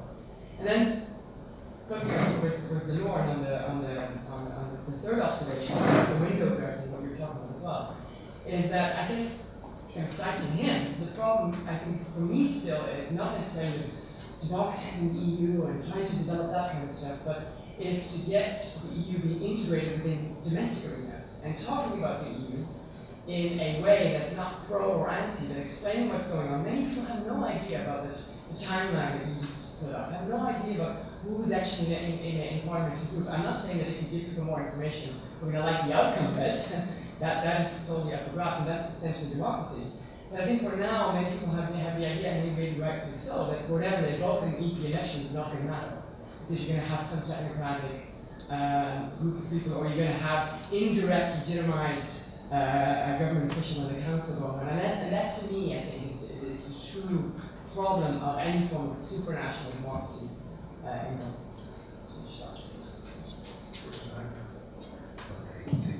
The interesting thing about this whole democratic deficit issue, it's not because I disagree with you, but it's sort of something I've been trying to get my head around for the last year and a half or so since the crisis, is that it's usually couched in terms of, is there a European demos that you can mobilize, right? And one of the tragic sort of conclusions I've come to is that I don't think that's the problem. I think that we don't have European elites. That is, people who think Europe as Europe, and then look at what is going on, in the streets of Athens, but also in the banks of Frankfurt, in terms of what Europe gets out of this. And so one of the reasons why the intergovernmental, what was it called, the creeping into governmentally, now that everybody's creeping, it's like a Radiohead song, right? Is that the creeping into governmentalism, I find it's not creeping at all, it's blatant. The moment the financial crisis morphed into the sovereign debt crisis, the European moment was gone, and that was only a moment really, if you think of it, that combined essentially the Commission and the ECB. The European moment was gone, and nobody's gone back to it at precisely the moment where you could argue that it would have been the strongest point. And I suspect one of the things that sort of, I was thinking of the composition of the European Council. I don't think many of those people have actually ever lived outside the country where they are heads of state. I don't think they actually sort of fluently speak a second, leave alone a third language. I don't think they understand why, say, the Greeks or the Italians are opposed to particular kind of reforms as opposed to others. This doesn't mean that the Greeks or the Italians are right or the others are wrong or the other way around. It's just that there's no understanding of that kind of stuff because they don't live. And I don't think they're advised by the right type of people in that respect either. And that means that to a large extent, this whole question of how do you sort of politically move Europe back up on the agenda, I don't think that's going to be very difficult because as far as I can tell, none of the member states of government have any interest or even interest both in terms of the cognitive, in cognitive terms and in material terms. There is no interest in doing that because they have no interest in it, right?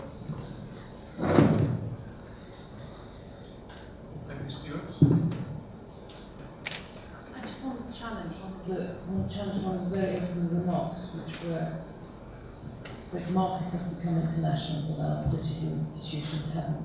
Can we just turn back history? In the 19th century, the private capital flows of money were enormous. There was an enormous political elite. Byron came to Greece. Goethe went on the Italian Rising. There was a political elite that actually was incredibly international. What has happened is the post-1945, we ended up in institutions with more, with the exception of the Balkans and the divided Germany, more or less national state structures within Europe which were functional. And then we ended up with, because we wanted to prevent Germany and France ever going to war again, a very desirable notion, that we thought that required the dismantling of the nation state. I just want us to go back a little bit in history. And then when the financial crisis occurred, we said, oh, hey, that is just further confirmation of that what we need is supranational institutions. No, what we ended up with, WTO, all the IMF, all these organizations had not woken up that by the end of the 20th century, early of the 21st century, we ended up with enormous private capital flows, which we had not seen since the 19th century, which our post-World War II institutions were unable to control. And there was this wonderful moment when the Queen went to the Bank of England and the City, and she was surrounded by all these intelligent people. That was at the Elysee. Yeah, and she said, "Why did none of you see this coming?" And then he came back, and essentially what they said is, well, we all saw bits of it coming, but nobody managed to add it all up. And I think that's the danger ending up here in that one little graph. And what I'm beginning to think is that we're full of these people who all understand bits of it, but actually nobody understands the whole of it, other than our voters, who are incredibly inarticulate, but I tell you, not stupid. And in the back of their minds they say, whatever this thing is, we don't like it.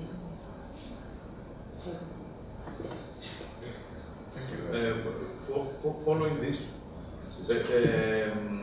just as a further food for thought and as a contradictory remark of what you just said, recently, I think it was at the EUI, Professor Cassese told a congregation of aspiring European students of various disciplines, he said this, if you really want, we can discuss various things, but if you really want to be at the cutting edge of research and contemplation, forget about the states. The states as a notion is something of the past. We have to think in different terms. Now, he didn't explain in great detail what these notions are, because precisely we are in the transitional phase, whether that means we go back further down in a regional level or not. But he was very much critical about the relevance of the nation state as we know it in the European context.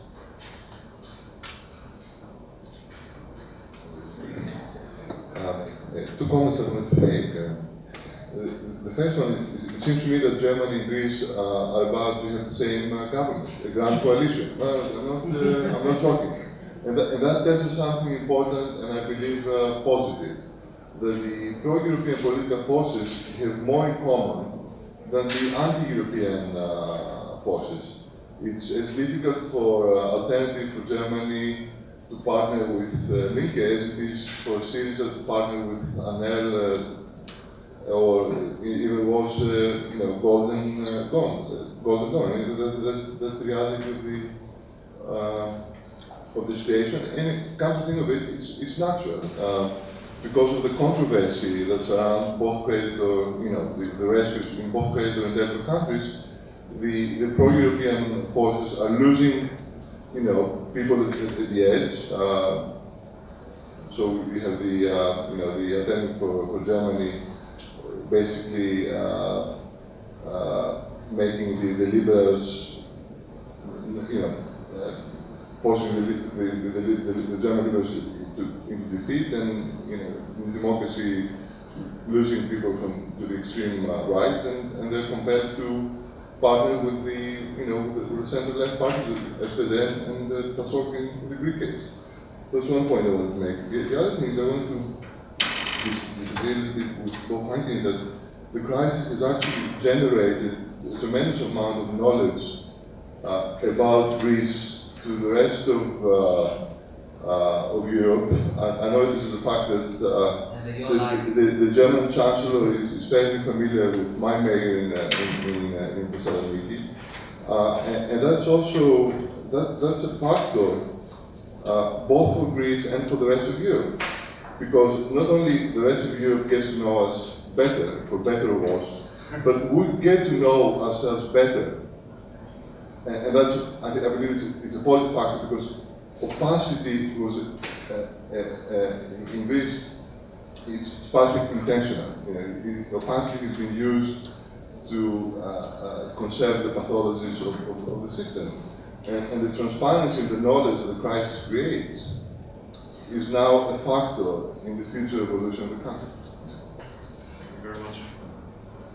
Question? Yes. Okay, thank you.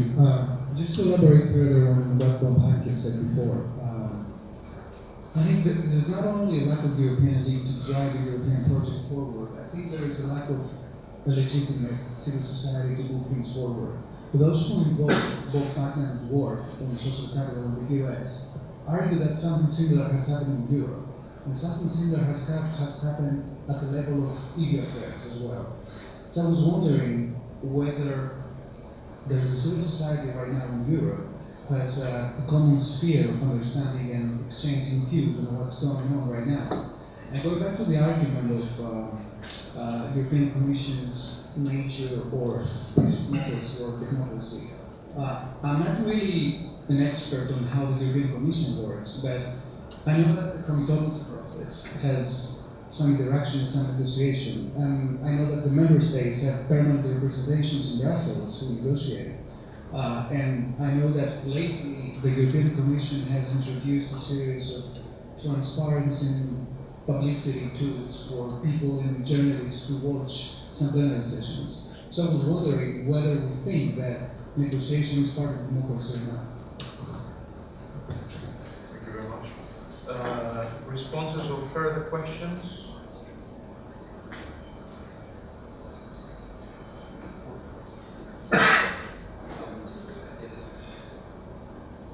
Just to follow up on the issue of negotiations, I think it very much depends on the basis of the negotiation. And as far as I can observe, the basis of the negotiation of the European Commission is basically already a final product. So they don't really put up a proposal and then they hear for everyone say good and then they come up with a document and then there's a second round. What they usually do is, this is what's going to happen, and this is soft law, so it's on the European Commission's policy approach. And then there's some twisting and changing, but it's very minor. And that's why if you look at the number of instruments the European Commission is using, well, what they have done is they have forgotten about regulations completely, because it's very hard to pass them. They have now used directives as if they were regulations, because they are really, really prescriptive. And that's where the bulk of the negotiations take place. Because member states know that their hands are going to be quite tied when they come to transposition, because the directives are becoming so prescriptive. And then really soft law is something the member states don't have time and resources to deal with. And that's where the European Commission is really biting into the member states' competencies, in my view.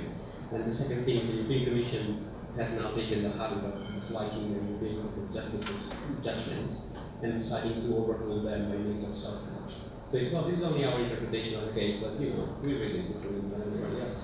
And the member states don't really change that because they don't know how they're going to implement that. So I think that Professor Cesar has been saying this for a while, but particularly in areas such as services and things like that, the policy is done in instruments that don't even really get negotiated. This part of the transparency here we mentioned, but that's only the solution. Vassilis? I'll be the last. Okay.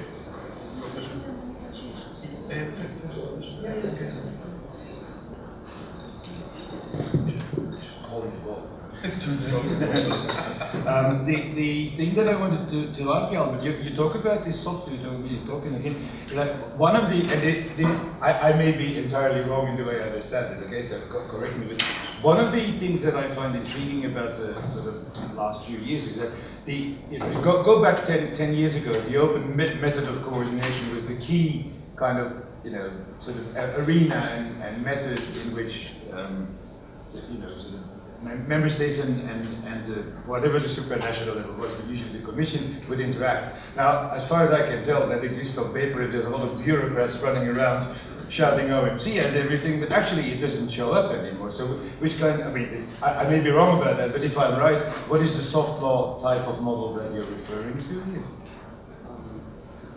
Well, it may depend on policy area, but if you look at areas like competition or you look at areas like procurement, what you have now more and more is for instance, commission communication on the financing of services of general economic interest and it has maybe 20 paragraphs, and that's what is discussed. And then there's a staff working paper where the different options are detailed and the interpretation of those 20 paragraphs is laid down, which has 200 pages. And this is just prepared by someone in his desk in the European Commission. And in the end, the point is that when you go at trying to understand how they apply the 20 paragraphs, the meat of it is in the staff working paper, which is not even adopted by the Commission as an institution, it's just the staff working paper.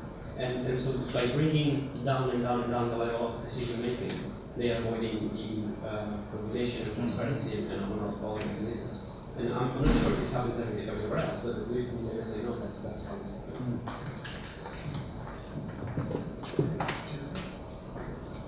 Yeah, I mean, I just want to go back to the very opening thing where you said one of the aims of this was to have a greater distinction between politics and policy. And of course, the way all these negotiations go is a complete merging of policy and politics. So in a sense, you're already there where the European Union is heading. And I just want to make one observation as someone who spent years actually in these kind of discussions. The role of your national representatives, UPREP, as far as I'm concerned, is actually by far more powerful than the Prime Minister and the entire cabinet put together in terms of the deals they're striking. And in response to the requirement for openness, what I've noticed is that whenever you have found where power is, power just shifts. And one of the most important political deals ever struck actually were in the ladies' toilet, when the majority of health ministers actually were women. And we gathered in the Louvre going to we're not going to talk about this, are we? And all our officials had it on the agenda, and we just left afterwards. And they said, no, not really. And on the negotiations by the ladies.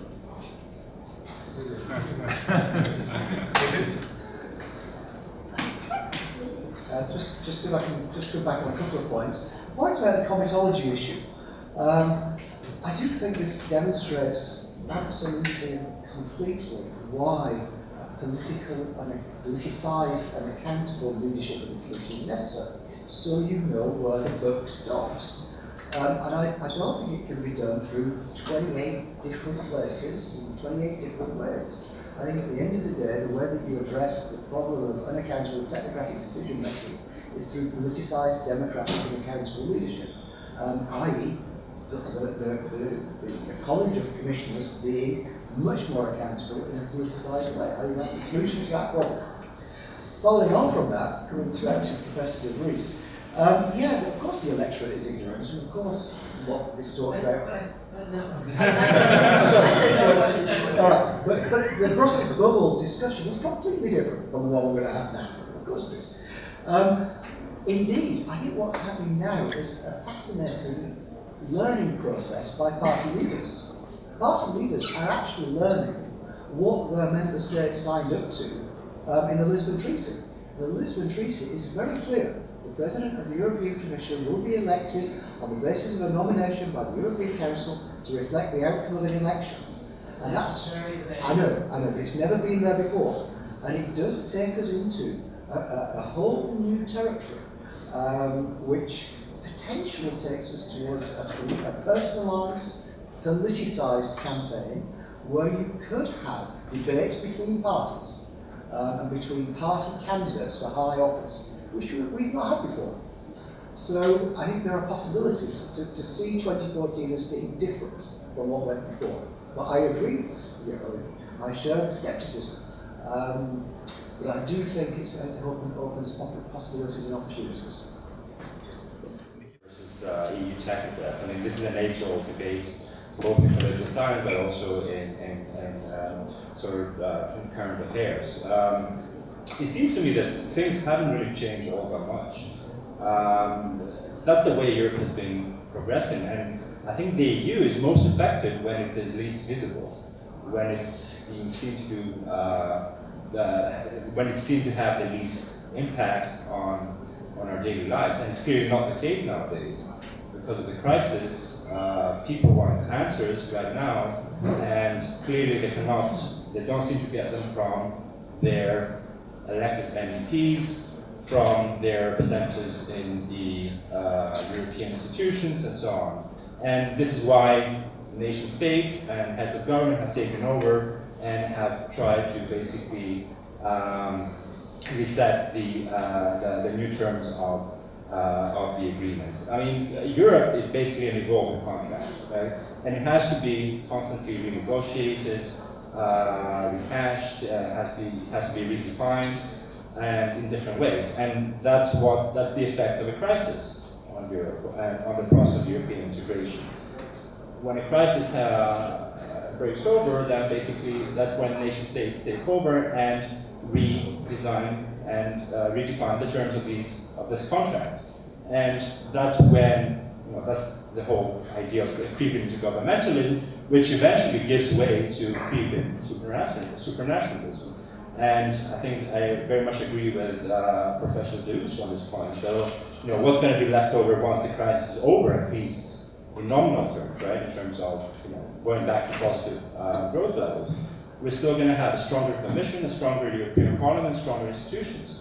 And I think that's something that we need to sort of be more aware of.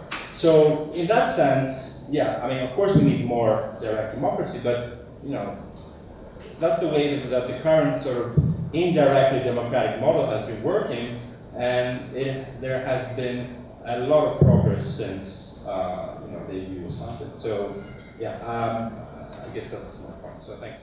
Hi everybody, my name is Manu. I live here locally now. European integration, talking about it, and we all say about this big Europe. Hungary, everybody said the ladies said I'm Dutch. How does that integrate us into Europe? If we all say we have a national identity, and in the last few years with the crisis, as a Greek, I feel that I've been singled out. I feel that the European Union said to me, I am to be blamed for the crisis. Do they want us to be integrated really? I don't think so. If European Union was a football team and they were keeping me always on the bench, I wasn't going to be part of the team. What do you think about that? That's a very interesting question. The question is, if you are injured, you wouldn't be able to play. That would be the one answer. I have few, but this is a very good point that brings into the discussion the notion of national identity, which for the last couple of centuries, of course, we link it, particularly in Europe, with the notion of the state. The question is, to what extent in the modern sort of context and the needs that sort of overlap has to be revisited or recalibrated somehow. And this is, I think, part of the question that we are trying to address today. Vassilis. Thank you very much. Two different points. The first one is, or a question actually for David. Because you said that your presentation, which I personally very much enjoyed, is in a sense complementary to what Renaud said. But for them to be complementary, there is three conditions. That Europhobia generated by the crisis, and maybe beyond the crisis, before the crisis, will be an obstacle to further parliamentarization. Because what you described, to my understanding, is the normal procedure.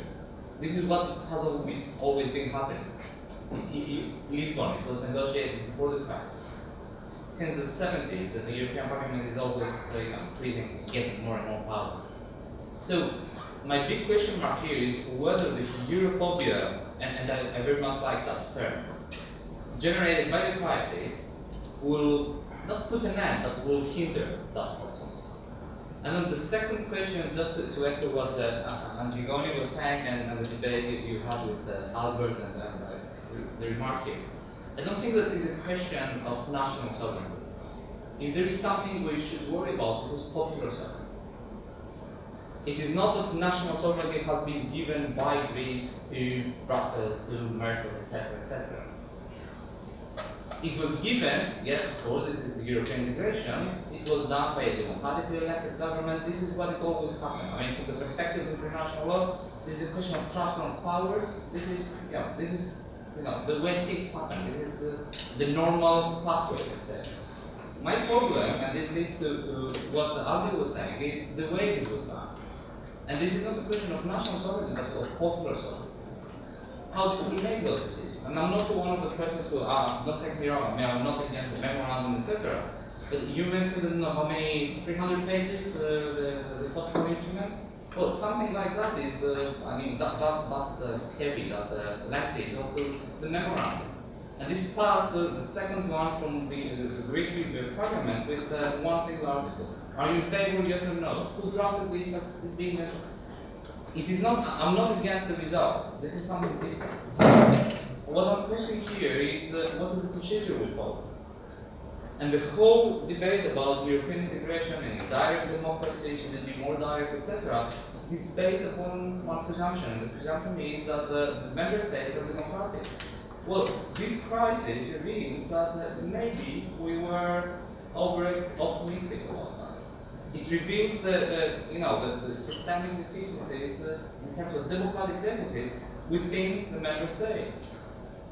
And I don't think this is only Greek. This is Italian, this is Portuguese, this is Spanish, and this is Belgian, this is maybe not German. But thank you. And I think a last question from Professor De Hoes. I just wanted to cover very briefly a few points that have been emerging in the discussion. As a follow-up to the presentations you heard, by the way, David, you're right, absolutely, next time we should definitely be first. It would be much clearer for everybody. And much different for myself, incidentally. But the point I wanted to make first is the following. Let's assume basically that indeed things happen the way you described.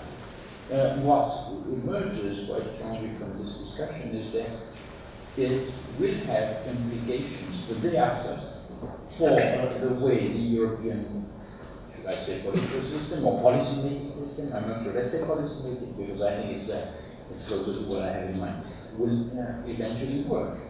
Why? Well, first, look at the Commission. Think of what the Commission is supposed to do in a EU setting. Is a politicized or will a politicized European Commission be in a position to act effectively pursuing the objectives of its traditional competition policy? Will its neutrality not be called into question by it being a political actor? Will the Commission be able to become the, let's say, ultimate telecoms regulator, as it ultimately proposed last week, or was it this week, I don't recall? Will it be still credible as a guardian of the treaties, which is one of its standard missions, if it's a politicized body? Just a few questions. Moving on to the European Parliament. Fine, we will have a stable majority. Will the Parliament be better off?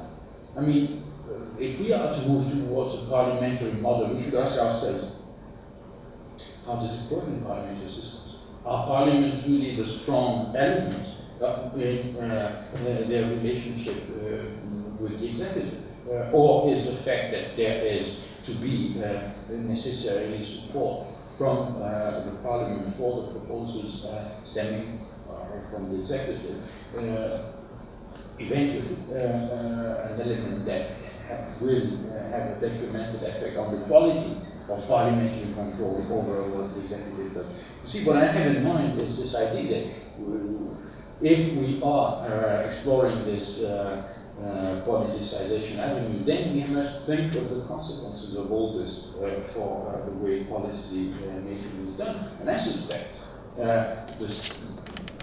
going in this direction, in a positive way, as I say, would require a radical transformation of the powers entrusted to the European Union first, the Commission second, but ultimately also it will force a major reform of EU policy making by, I guess, creating an antitrust, an independent antitrust authority or something of that kind. Is this something we want? Is this something that the Commission is prepared to face? Did they address that issue when they drafted their recommendation? I wonder. Second point,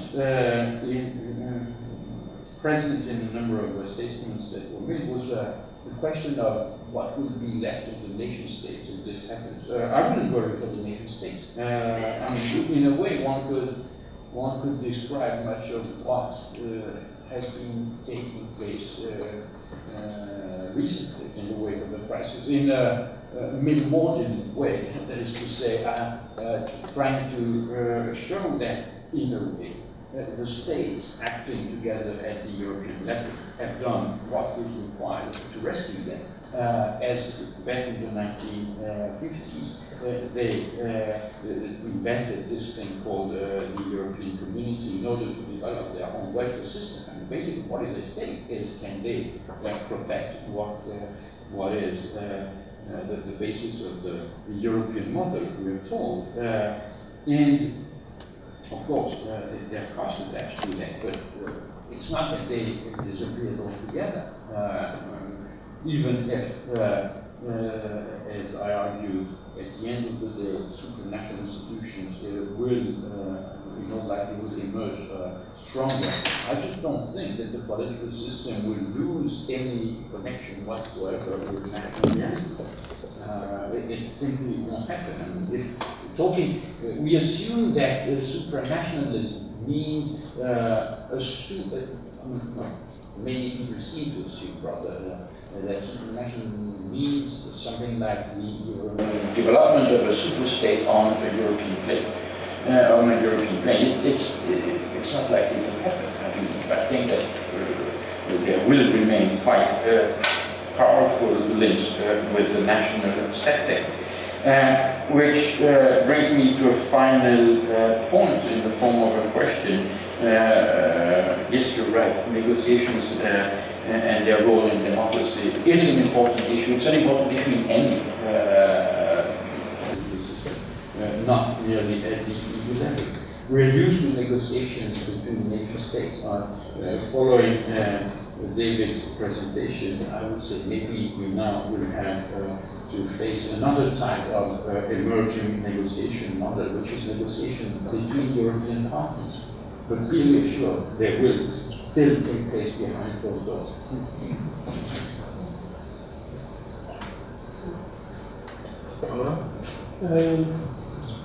Just two ideas. One idea that I thought was quite interesting is that the debate in Europe evolving from anti-Europe, pro-Europe to within the pro-Europe parties and groups, different options about Europe, sometimes very oversimplified, like anti-Merkel or pro-Merkel or the north-south divide, but they are becoming quite real in the national discussions.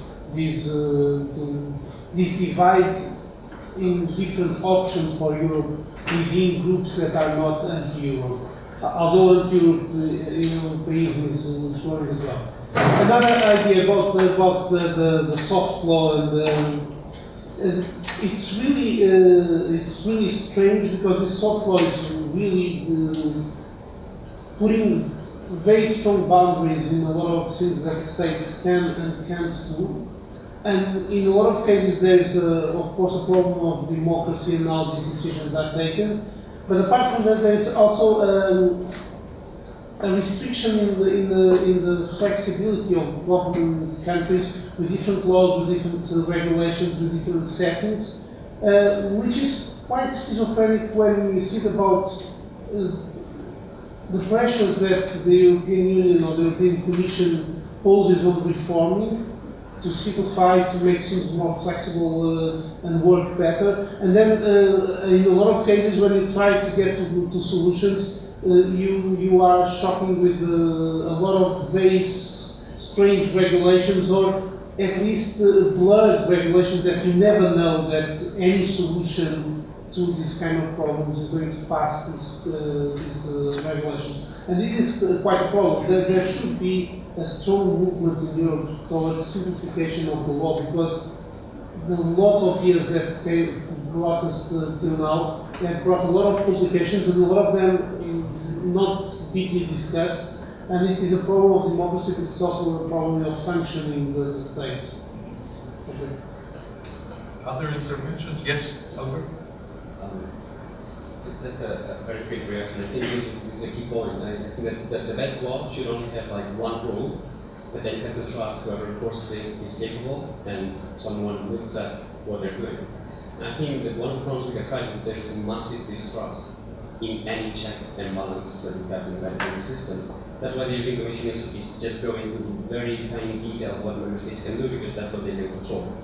If you leave the member states leeway for them to experiment and try to change things in terms of ECP, the problem is you need a lot of capable people looking at what they're doing, what the effects are going to be, and taking this crystal ball and trying to see what the implications are going to be. The European Commission is also very limited in what they can do. So I think that's why they are so rules-based, and that's the way they're trying to govern the reaction to the crisis. So maybe we should even take one step back and it's, well, do one more euro, then put some more money in. Do we have the manpower to do it? Or do we have, not even a civil society, do we have a body of people working at institutions capable of doing it? Do we have the money and the resources to invest in it? And then maybe we can start discussing other things. But I think it's a very good point. Yeah, I wanted to just come back to what a little bit what Vassilis was saying about, and I guess some of us have been saying is that after all we could have just like the empty chair crisis of the ECJ led to more integration, we're going to have that now as well. Then I'm not so sure that I'm going to be pro-European, because what I see right now and what is going on in policy is something I don't particularly like. I'm not, I believe in anti-cyclical spending, and that's not what the EU is doing right now. That's not what the member states are doing right now. So then I say, well, then maybe we should stop this pro-cyclical spending. But we're also kind of are discussing, I think I'm not the only one that has these kind of concerns. So, although I'm not so optimistic about politicization, I think it's essential, because this is about what Europe we want, and I don't want elites to just muddle through at the end, and we're going to see some form of policy coming out that, majority of European, or at least an equal share of Europeans will perhaps have very different views about how to solve the financial crisis, are being left out. So I think this is very important to think about it. I'm not sure that the popularization of EP elections is going to solve that issue, and that there's a lot of stuff that needs to be done. But I think it's I wouldn't be wanting to see a muddling through without any map or without any roadmap, where at the end we're going to end up in a union that some people may not want to live in. Yes. Yeah, I have to comment. One is for the whole idea about the politicization of the EU. I don't see it necessarily as a very in a very optimistic way. The reason being that I think that they use it more like the economy, right? I mean, it's the news when it's bad, it's never the news when it's good. And I cannot perceive a European electorate that's going to sort of mobilize in favor of the EU. If not anything else, because the elites, to the extent that they politicize the issue, they do it in the opposite way. And it's quite obvious why that's the case. It takes a lot more degrees of freedom to explain why something is good rather than just say that something is bad. And that's what's happening at the most national party competition sort of setting. And I also have a question about David. I have been asking this question to various people, MEPs themselves. I haven't gotten a sort of very convincing answer thus far, and I think you're probably the most practical person to give such an answer. To what do they feel accountable? Is it a party line? Is it a national line? And to what extent has the crisis changed that, if so, to any degree? It's a genuine question that I always ask. Shall I come back to the specific question at the end first? Statistically, it's very clear that members of the European Parliament vote according to party, statistically. And the work of Simon Hicks et al. Demonstrates that very clearly, that 90% of votes are cohesive party votes, and nationality is far less relevant.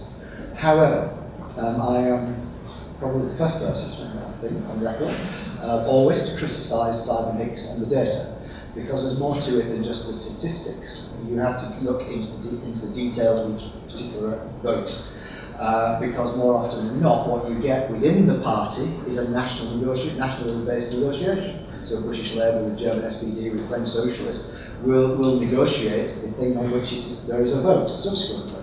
So it's not good enough just to look at Simon Hicks data. You've got to get deeper than that and look at what it is that's actually being voted on and what are the compromises which have been made prior to the vote. And this is the big problem of looking at European Parliament voting behaviour. There are something like 20,000 votes of the European Parliament which have been studied empirically. And yet, you're only seeing a third of the votes in the European Parliament as well. So there are big questions about looking only at voting behaviour. Just go back to some of this idea of the politicised commission for a minute. Absolutely. And if you look at my first slide, the title of my presentation, I used the word revolution. I agree that should this happen to any great extent, and you, Professor Delush, used the word radical, this is radical revolutionary change. Absolutely. And I'm the first to admit that it might all be a flop, and it might not be as perfectly formed as I presented it. If it does go anything like in that direction, we will see next year a very different European Union start to be constructed from the one that we had before. That's all that I would posit. And I think, despite the skepticism over European elections and what European elections normally add up to, I think that you can see the beginnings of something different in the way that the 2014 election and subsequent coalition formation will play out. Give me one more minute. I think there's a question that can be asked about the interdependence of national economies and about what happens if the outcome is different from the way it can be presented. National economies are today interdependent in a way that they weren't previously. There's an argument going on in Britain at the moment about a train line. And I'm sorry, I don't know where you are on HS2. You're Birmingham and you're for it. You're for it, okay. It's a train line from the south of England to the north-west of England. And in all of the coverage of that discussion, there, at least as I see it in British media, there is hardly any discussion about the importance of that train line for connecting the periphery of the European Union to the centre of the European Union. It's an entirely national discussion. And yet, in fact, the value of that train line is not about the national economy, it's about the European economy. I'm glad we agree on that. I mean, there is no way that train line is of value only in England, and it is an English train line. So we need to look at these issues in a much more Europeanised kind of way. And I think the integration of the European economy requires, therefore, a more politicised system of governance. Hence, the importance of being right in my presentation about 2014. Going back to your comment, if I'm not right, and if nothing like that happens, then we're going to have a very miserable European Union for the next 20, 30 years. And we go back into a period not only of Europhobia, but a period of Eurosclerosis. And I think that's a very bad future, which I think we should all be aware of. That in a way, the crisis of legitimacy of the European Union can be put right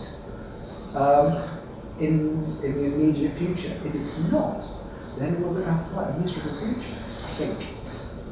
Sorry to end on a very negative note. Any other questions or observations before the break, before lunch? Okay, I would like to thank the panelists for the first very interesting part of the discussion, and we reconvene at what time? At 2 or?